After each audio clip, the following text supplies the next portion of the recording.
बिस्मिल्लाहिर्रहमानिर्रहीम। नाज़रीन, आज हम जानेंगे सूरह तौबा के बारे में। कुरान पाक में हर सूरत का आगाज़ बिस्मिल्लाह से होता है, लेकिन सूरह तौबा वो वही सूरत है जिसके आगाज़ में बिस्मिल्लाह नहीं।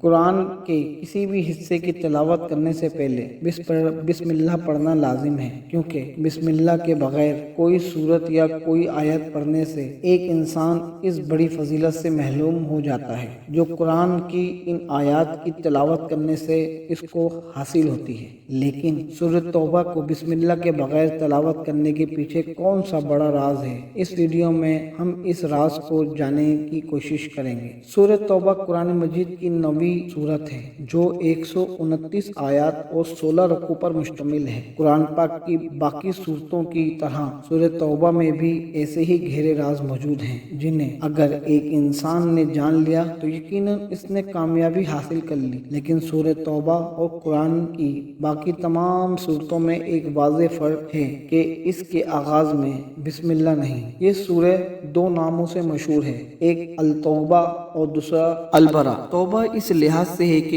इसमें एक जगह बाज़ अहले ईमान के कसूरों की माफ़ी का जिक्र है, और अल बरा इस लिहाज से है कि इसके आगाज़ में मुशरिकीन से बरी ज़िम्मा होने का ऐलान है। तौबा का मतलब गुनाहों की तारीखियों से खुद को रोशनी की तरफ लाना, वो रोशनी जिसमें अल्लाह का खास इनाम एक इंसान के लिए मौजूद होता है, और जिसको तौबा करने की ताकत मिले तो असल में वही शख्स कामयाब होता है, बशर्ते ये कि वो अपनी तौबा हर मरते दम तक कायम रहे। नफ्स के खिलाफ जंग करने को अल्लाह के रसूल ने सबसे बड़ा जहाद करार दिया है, क्योंकि नफ्स के खिलाफ कोशिश दुनिया में सबसे मुश्किल काम होता है। जो नफ्स को काबू करने में कामयाब रहा तो फिर उसे दुनिया की कोई ताकत अल्लाह के अहकामों की तकमील से नहीं रोक सकती। जो लोग गुनाह के बाद नदामत महसूस करते हैं और इस गुनाह के बाद वो इस तरह बेचैन होने लगते हैं जैसे कि वो पूरी दुनिया इन पर तंग हो गई है, तो तब वो अल्लाह से जब अपने गुनाहों की माफ़ी तलब करे तो अल्लाह ताला इसकी तौबा कबूल करता है।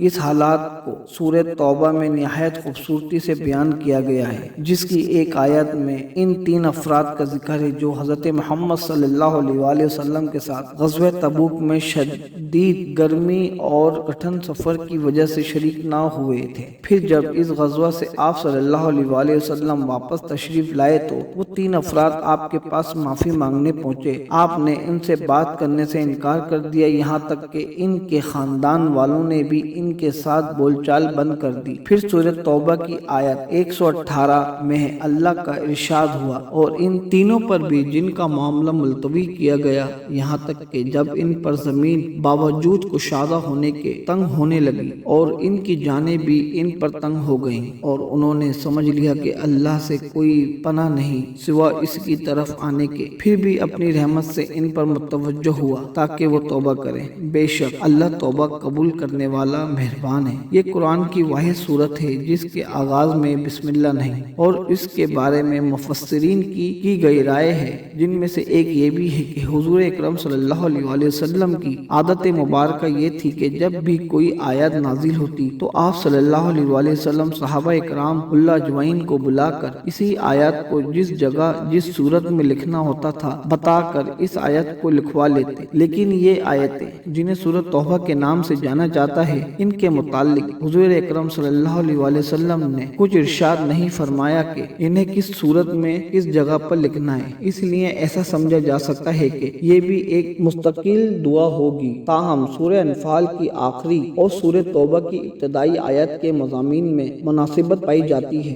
दोनों सूरतों में मुनासिबत की वजह से सूरह तौबा को दूसरे अनफाल के बाद रखा गया। दूसरी तरफ से जब एक सूरत को दूसरी सूरत से अलहदा करना होता है तो बीच में बिस्मिल्लाह लिखी जाती है ताकि ये मालूम हो कि दोनों सूरतों अलग अलग हैं। लेकिन सूरह तौबा के शुरू में बिस्मिल्लाह लिखवाई नहीं गई ताकि पहली वाली सूरत के साथ इसका ताल्लुक होना समझ में आए, और चूंकि ये बात वाज़ेह नहीं थी कि सूरह तौबा अलग सूरह है या सूरह अनफाल ही का जुज़ है, इसलिए दोनों पहलुओं को मद्देनजर रखते हुए हज़रत उस्मान गनी रज़ी अल्लाह ताला अन्हा ने कुरान को जमा किया तो इस सूरत के शुरू में बिस्मिल्लाह नहीं लिखी गई और अगली सूरत से इसको अलग बताया गया ताकि दोनों सूरतों को एक ही ना समझ लिया जाए। इसके अलावा सूरह तौबा का मौजू अल्लाह ताला के अरब के मुशरिकीन और यहूद व नसारा पर अजाब है। हुजूर अकरम सल्लल्लाहु अलैहि वसल्लम की कौम पर यह अजाब आसमानी आफत के बजाय अहले इस्लाम की तलवार के जरिए नाफिज किया गया और इसकी तफसीली हिदायत सूरह तौबा में दी गई है। इस सूरत में यह हुक्म दिया गया है कि मुशरिकीन अरब अगर हुजूर अकरम सल्लल्लाहु अलैहि वसल्लम के रसूल इल्म की रिसालत को कबूल ना करें तो इनकी सजा मौत है। सूरह तौबा के शुरू में बिस्मिल्लाह के जिक्र न होने की असल वजह यह भी है कि सूरह तौबा में कहर जलाल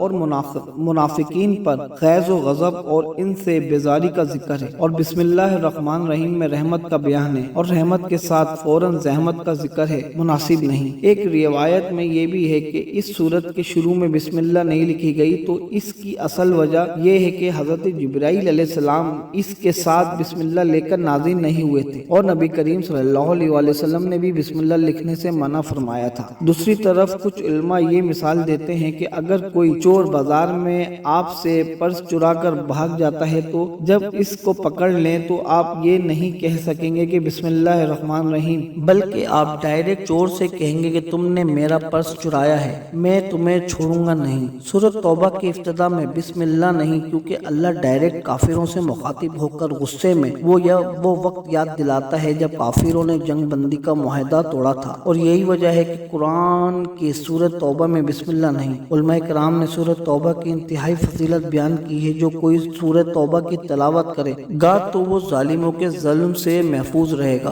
और इस सूरत की तिलावत से एक इंसान के वो काम अल्लाह पूरा करता है जो काम बज़ाहिर इस इंसान को नामुमकिन लगने लगते हैं। इसलिए जरूरी है कि कुरान की तिलावत को अपने रोजमर्रा का मामूल बनाएं और अल्लाह से अपने गुनाहों की बख्शिश की दुआ करते रहें। बेशक वो माफ करने वाला रहीम ज़ात है। ये वीडियो के आखिरी में एक बार फिर दुरूद शरीफ पढ़ना मत भूलिएगा। मिलते हैं एक और नई मालूमाती वीडियो में, तब तक के लिए अल्लाह हाफिज। अगर आपको ये हमारी मालूमाती वीडियो पसंद आई हो तो प्लीज अपनी कीमती राय का इजहार कमेंट्स बॉक्स में जाकर जरूर कीजिए और हमारे इस चैनल को लाइक कीजिए और सब्सक्राइब कीजिए।